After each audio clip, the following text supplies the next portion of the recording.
All right, welcome everyone to Indiana Trails Community, our educational webinar series, episode 1, Moving Indiana Forward.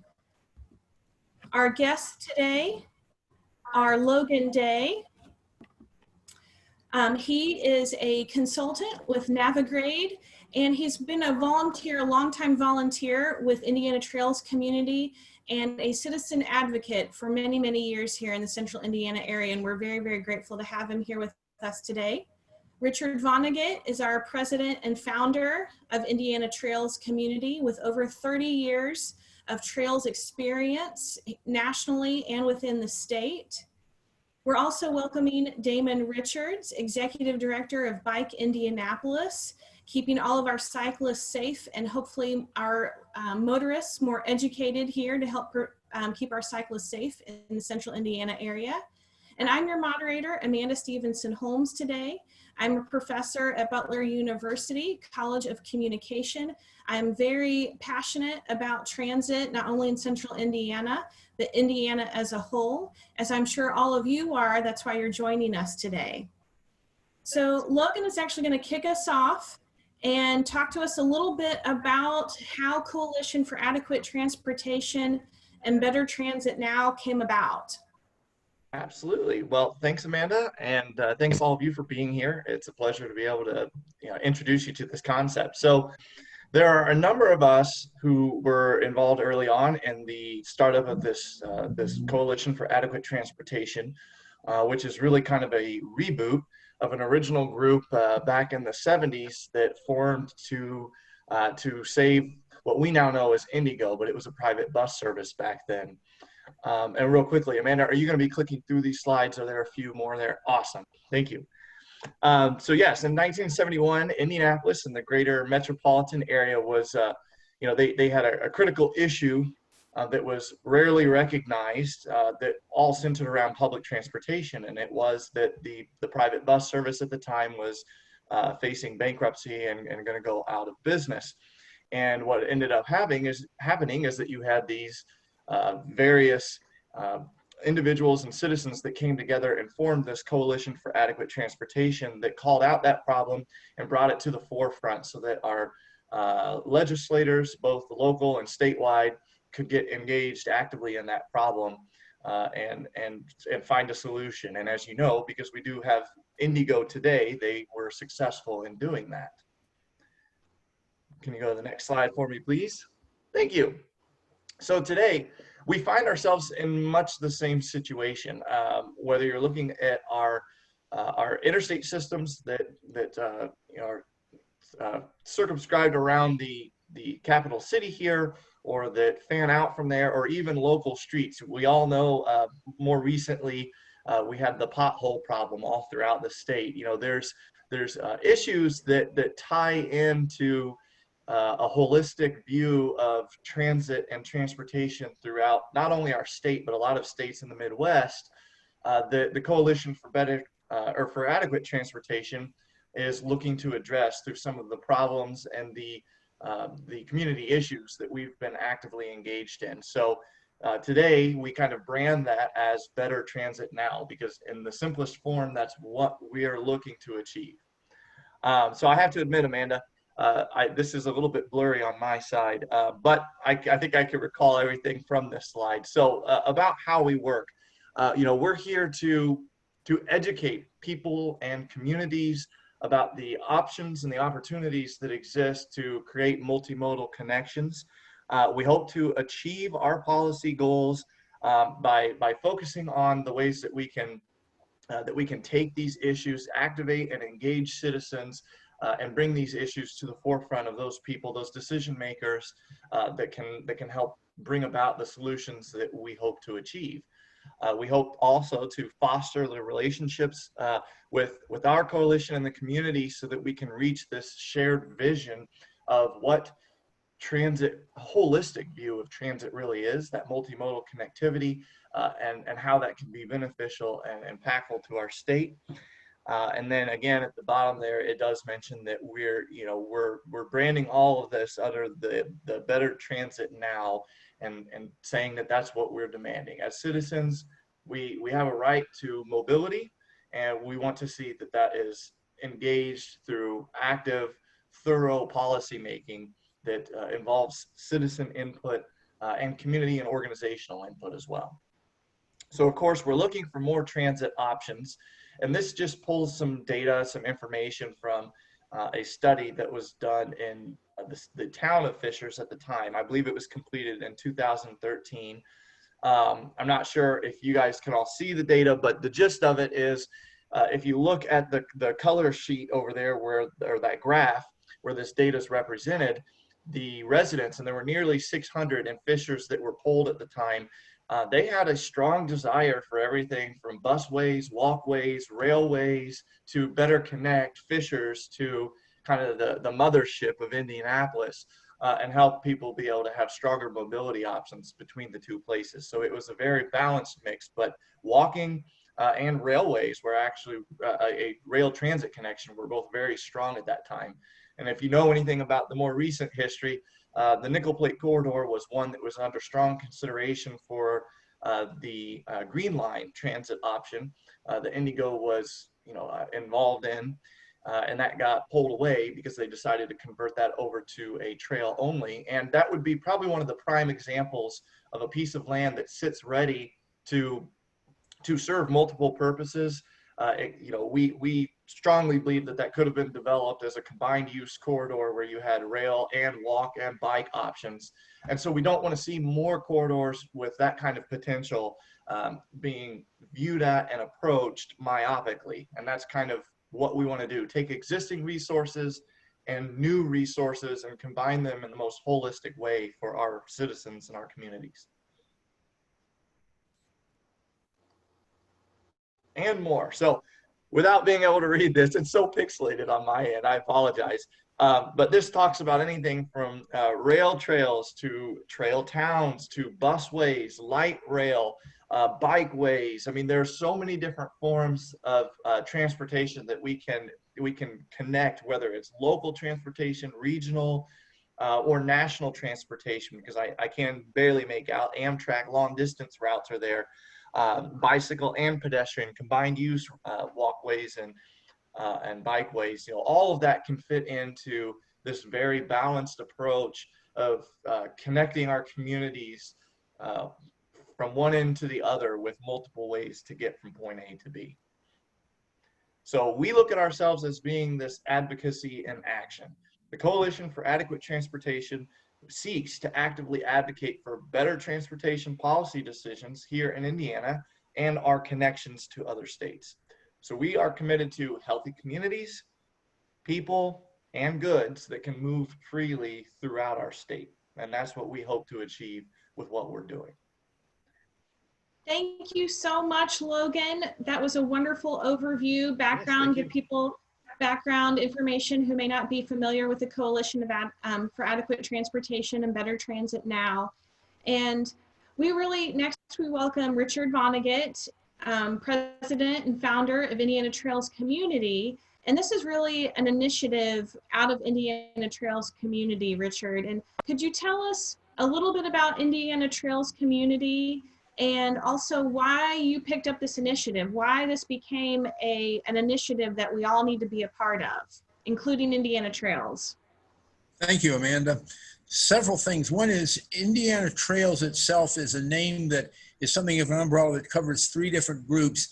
And the oldest of the groups is the Hoosier Rails to Trails Council, and it goes back some 34 years in basically calling for the city to create a rail trail out of the then disappearing Monon Railroad line, of which rails were being taken away in 1987. With the building of the Monon Trail that the city actually carried out in the early 90s, the matter is that in following rail trails, it became apparent that we needed much, much more than just an advocacy group. So the Indiana Trails Fund was started to help hold land and hold monies for acquiring trails and building trails. And then and that was in 94. And then some 5 years ago, the Indiana Trails Community was founded. And with that we got the name Indiana Trails generally as the umbrella, sort of the brand name of this. Together, well, the community itself, together they provide sort of a holistic view of trail development, but the Indiana Trails community provides the largest scope on all of this. And it basically is to promote people using trails, walkways, bikeways, greenways, blueways, which would be waterways, and brownways, which would be horse paths in general. The purpose is basically twofold: to have a location, manage an office and staff, and have public relations out of this office, which is in fact occurring right now. But to also research, monitor, promote trails, trail groups, and trail activities. And with this, there are several things that we're doing. One of them is we are creating a series of maps that are high-grade maps that are going to define where trails are around the state. Not only trails, but actual routes. And for instance, Indiana, the Hoosier Rails to Trails Council, before Indiana Trails Community was founded, created United States Bicycle Route 35 from Michigan, that comes from Sault Ste. Marie all the way through the state of Michigan to Indiana. And then we pulled it through Indiana, through Indianapolis to Louisville.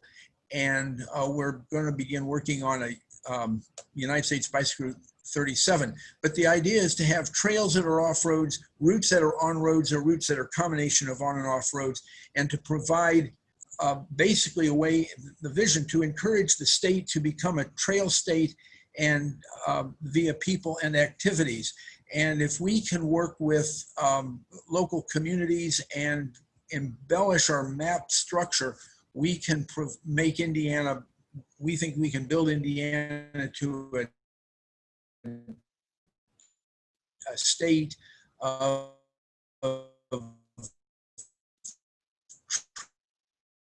trails, and where trails are important for people, for local economies, for trail. And Logan touched upon this in an important way.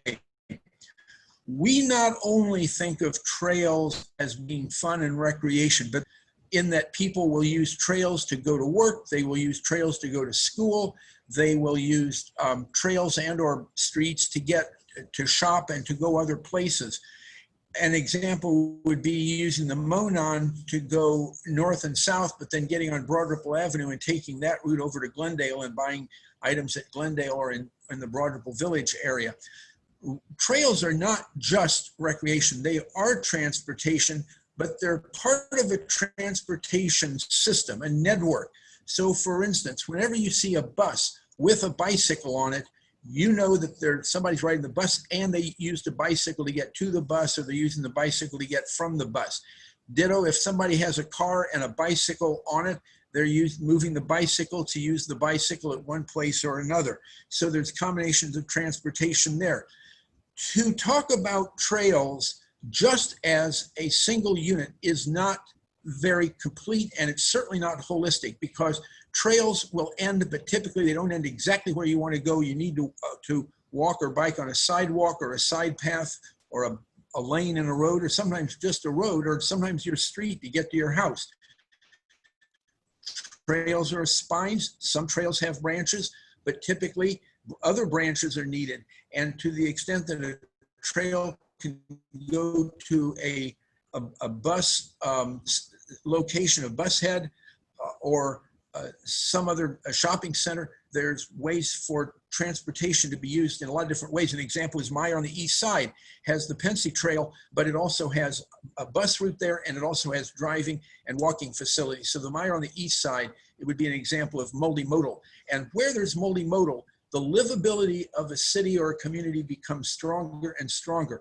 Had the nickel plate, or when the nickel plate becomes a railroad again, and we put a trail with it, and it's very possible to do that. There are examples all throughout the United States. We can decide to have both a livable community and with multimodal transportation. And I think that anybody who does very much bicycling, unless they're just an absolute purist, is going to say, yes, we need to have sidewalks connect to trails, or trails connect to sidewalks, so that people can get from one place to another. That's sort of the overview of the mission, the purpose, the vision, and how we can work together as a community to build trails and to build a trail state. Thank you so much, Richard.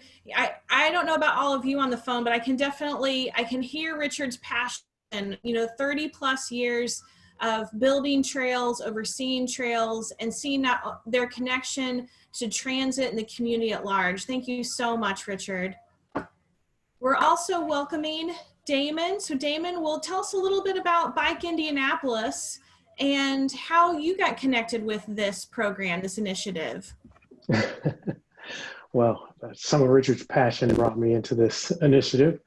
Bike Indianapolis is the city's bicycle advocacy group, and our mission, summed up real quickly, is to get more people riding bikes.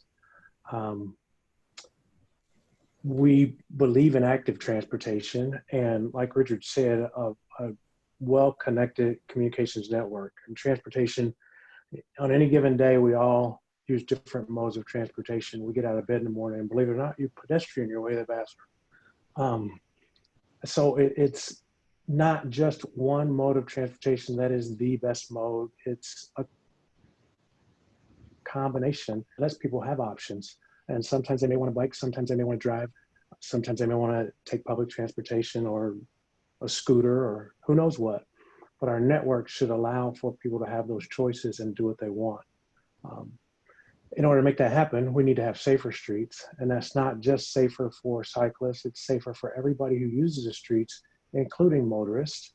But then we also need to have a better bicycle infrastructure that ties into that network. And like Richard talked about, in some places that means separate facilities. In some places that means a separate part of existing facilities. And in some places that means sharing existing roadways. And then more than anything, I think that we need to have better education for everybody who uses our roadways. People need to understand that they don't belong to a particular mode of transportation, that it's a public resource, a huge public resource, and everybody has a right to use it. So that's really what Bike Indianapolis is about, and this initiative kind of fits in with trying to make our community a better place for people to get around.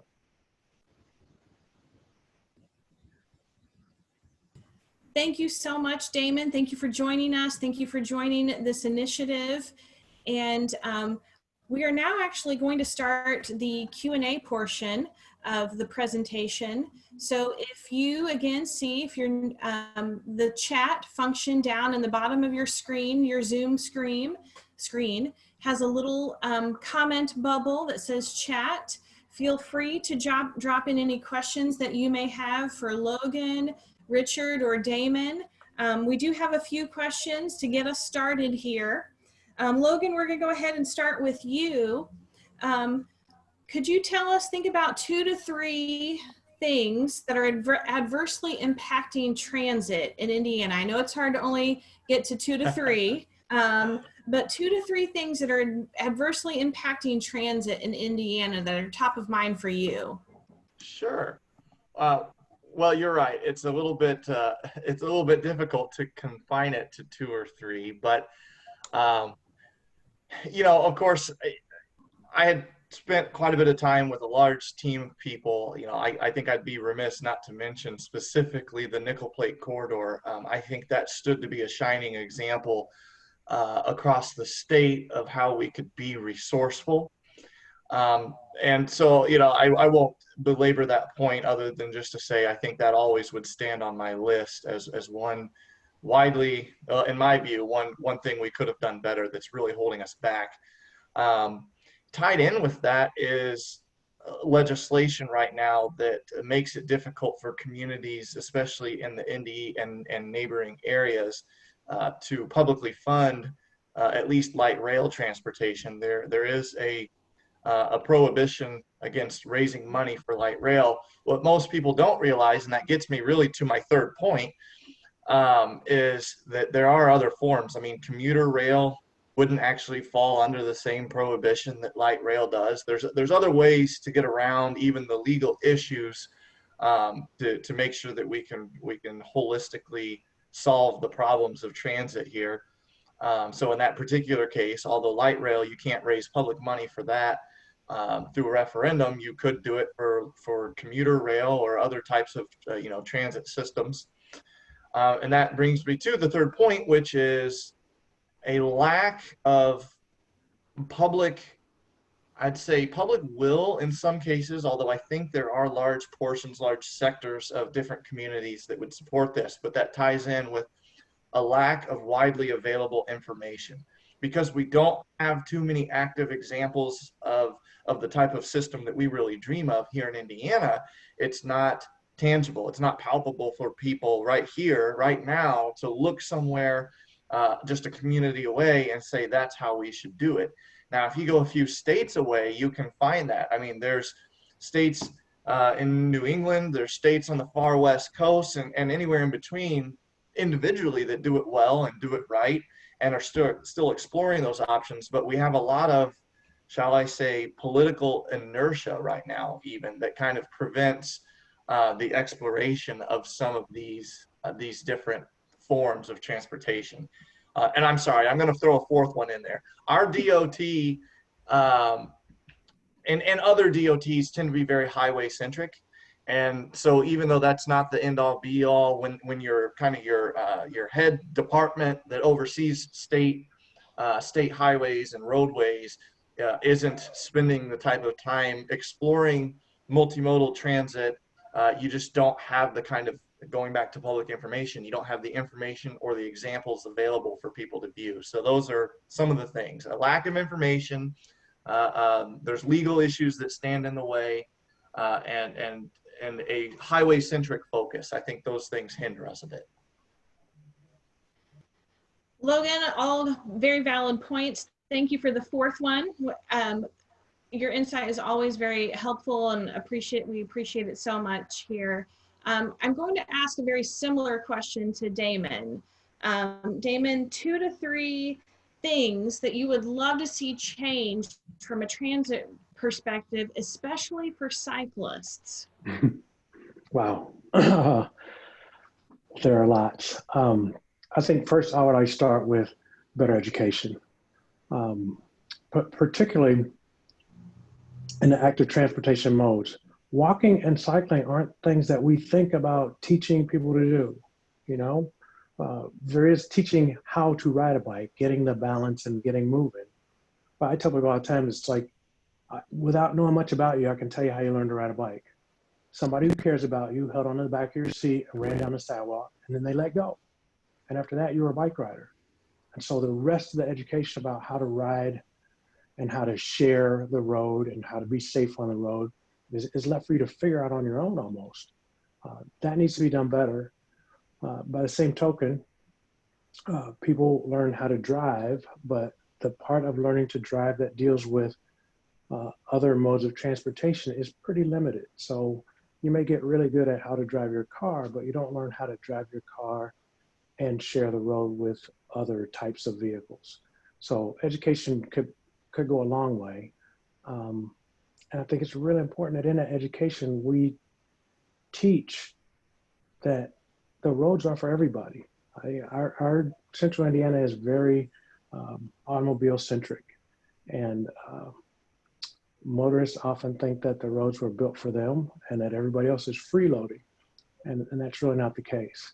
So education will be a big piece for me, and I think that better education would impact some of the other problem areas we have, like speeding and running red lights and all those kinds of things. I think, but the next thing I would want to change would be just how our communities are designed. We in the cycling community are always told about how great it is for citizens in Copenhagen. What usually gets left out is that the average trip in Copenhagen is 2 to 3 miles long. And so that makes it a lot easier to use a bicycle or to walk or other kinds of active transportation. We need to adjust the way that we do zoning so that we can build communities that allow more of those 2 to 3 mile trips as opposed to trekking across town. Because that'll make more active transportation modes possible to be used. And I think if we don't give people enough opportunities to use them, they fall out of the habit of even thinking about using them.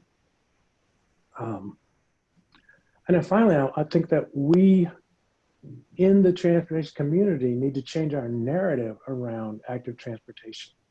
All of our messaging about bicycling and even about walking is fear. It's dangerous. You're going to get hurt. You need to wear a helmet. You need to have bright clothes on. You need to have lots of lights. And I'm not saying that cycling isn't dangerous. It has an element of danger.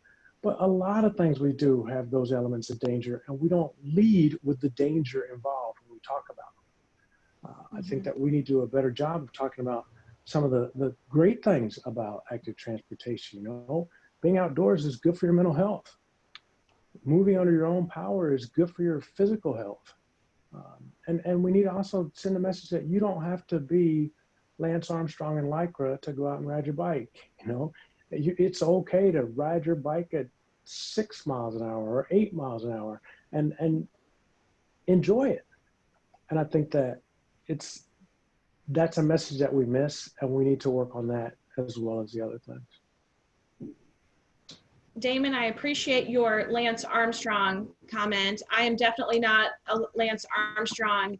And that was part of it, deterred me from actually until I didn't buy a bike until last year. And my bike is a mint green and has a pink basket and a little daisy on it. But I am definitely not a Lance Armstrong, but I love it. I love the exercise. And the point that you bring up is so important about mental health and overall physical and emotional and spiritual health.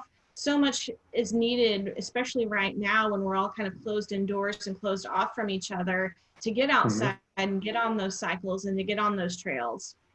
Yes, and it is really hard to go out for a bike ride and not find yourself smiling. Yes, yes. Thank you so much, Damon. Looks like we've had a couple of questions come in here. I will take one, and then Gary, I'm going to put you in the hot seat for a second here. So Anthony had a great question about how our organization differs from Greenways Foundation. And that's a very valid question, Anthony. I think the best answer is that transit trails takes all of us. And it takes resources, time, staff, volunteers from multiple organizations to make it work for all of us. And they have slightly different priorities than Indiana Trails community has, but we're all ultimately focused on trails and making the state of Indiana and central Indiana even better for all of us. We do overlap in some areas, a few areas, and we're going to be looking at talking and collaborating a little bit more in the future so that we can maximize both of our resources and our time. But yeah, it takes all of us, and you can volunteer for the Greenways Foundation, and you can volunteer for us. I'm sure we'll both take you. And then so Anthony, I hope that answers your question. If not, feel free to drop me another line in the chat. Scott had this next question about Knoxville, Tennessee trails. And I know, Gary, you've been reaching out to a lot of wonderful trail organizations. Not sure if Knoxville, Tennessee trails are on your radar yet. I was having a little trouble hearing there, Amanda. Was that question?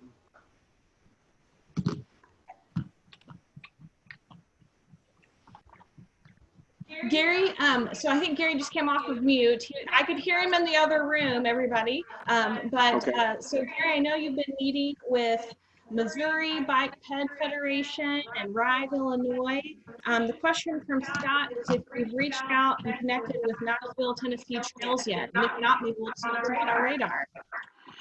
The Tennessee Bike and Hike organization in Tennessee has indicated some interest in joining us in a campaign to have safe, protected pathways on major bridges across rivers like the Ohio River. We will be in further touch with the Tennessee bike and pedestrian folks here very, very shortly. we've just made that contact in the last few weeks, and we are glad that those folks are indicating some support for our efforts. So that's not a complete answer to your question, but we will be dealing with Tennessee. And part of the reason for that is that Interstate 69, which, as you may recall, years ago was proposed as the north-south Transamerica Highway from Canada to Mexico, goes right down through Indiana and actually connects with some highways in Tennessee, as well as Kentucky. And so we do have a common interest with those states in terms of integrated transportation planning. Wonderful. Thanks, Gary. I knew you would know. Gary's our general manager here at Indiana Trails Community, and he is always talking to everyone locally, regionally, nationally to make sure that we are all connected and leveraging the best practices and overcoming opportunities together. Erica mentioned some volunteer wanted to know how to get involved with the organizations, and so we'll touch on that in just a second. And then Stephanie wanted to know if the slides will be available. They definitely will be. We're recording this. I'll be posting this video out on our YouTube as well as sharing on our Facebook page. Richard, I'm going to give you these last two questions here. So the first one is from Patrick. What upcoming project or projects in Central Indiana have you excited and why? Patrick, you might be opening a Pandora's box here. We'll see which one he picks. Several items. One is that we are involved with both long distance and short distance bike and hike groups. And by long distance, I mean we are an agent for the United States bicycle route system to get to monitor Route 35 and to help build United States bicycle route 37, which would run from Chicago to Evansville and westward to Illinois. We also are trying to, and we can use some help in those regards, namely checking the routes, but also helping develop some local support along the way and working with local support. We also are trying to, it's great to talk about long distance, but everything has to begin with the acorn. The great oak tree begins with an acorn. We think that if everybody would go to a local library or a similar place and walk or bicycle 1 kilometer, 2 kilometers, 3 kilometers from there, which is say from basically 2/3 of a mile to about 2 miles, then they can develop on their own some of the bicycle techniques and confidence just by riding around the city streets of a city. Library is a way to begin. If the library is out in the country, if you can ride on some pathways that are out in the country through trees or grassland, that's a good way to begin. So whether showing some trails, but particularly the Milwaukee Road, and one could join me because I'm there twice a month working on aspects of the trail, the Milwaukee Road Trail from Bedford going toward and into Martin County. So those are some of the other ways. There's also ways to work on trail towns and mapping trail maps here in the office.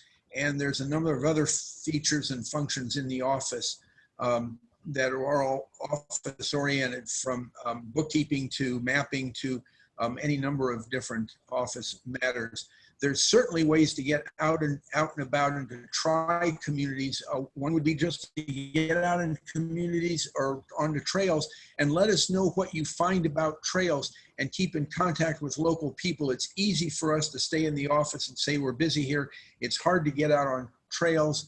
And if we do, it's even harder to get out on trails north of Fort Wayne or out in the South Bend and Gary areas because they're far away and it usually takes half a day to get there.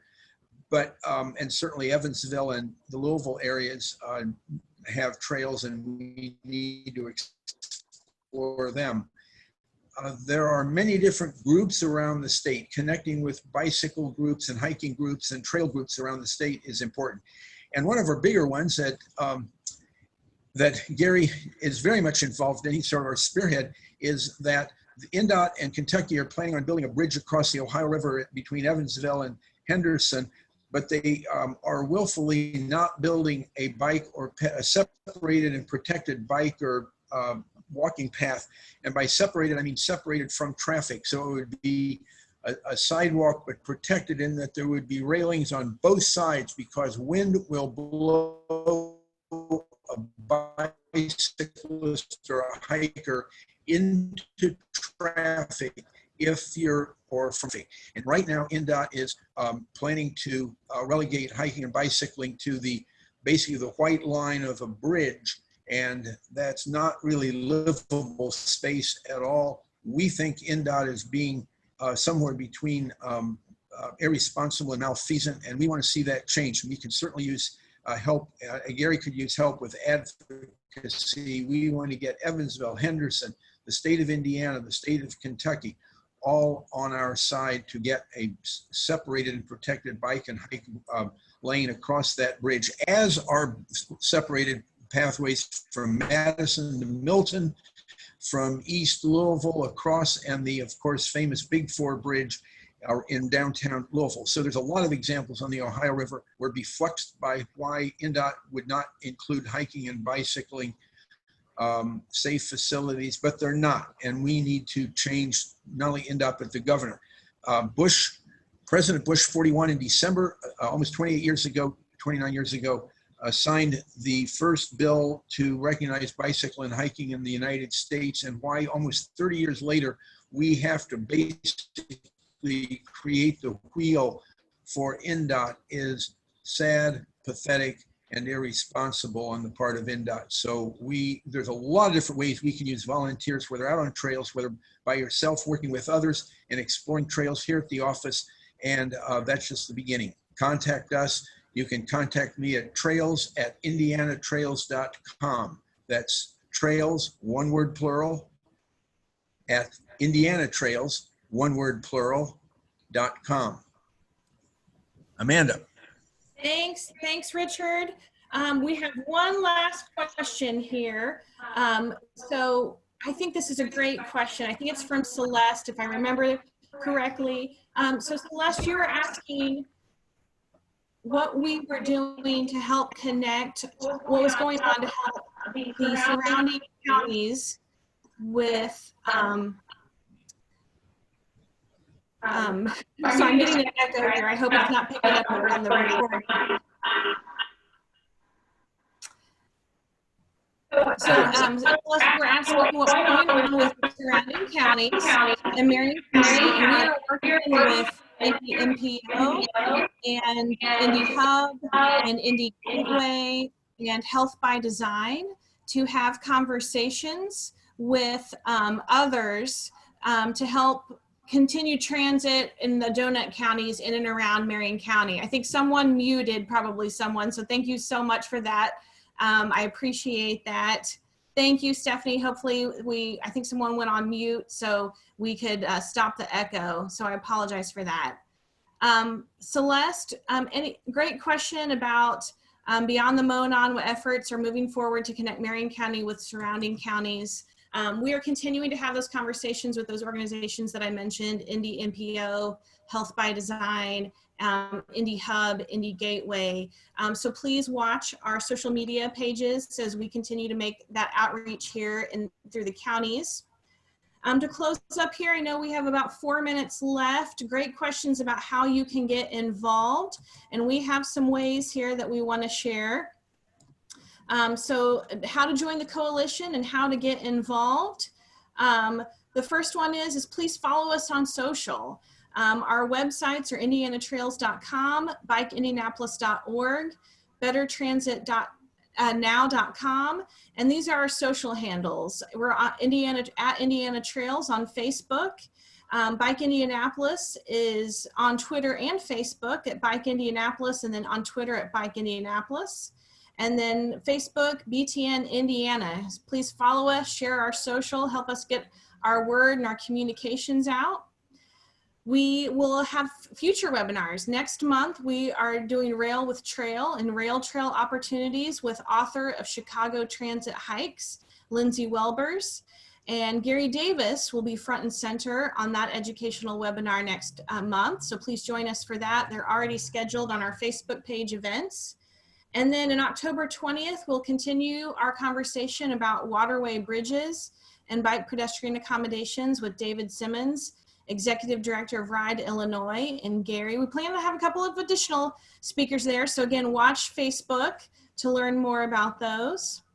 And then trails and transit take monetary resources, so we're always welcome to take tax-deductible donations at indianatrails.com/donate and bikeindianapolis.org/get-involved. We want to thank you so much for joining us this afternoon. We hope to see you next month. Thanks, Damon, Logan, and Richard. See you all in September. Thank you. It was a pleasure. Thanks.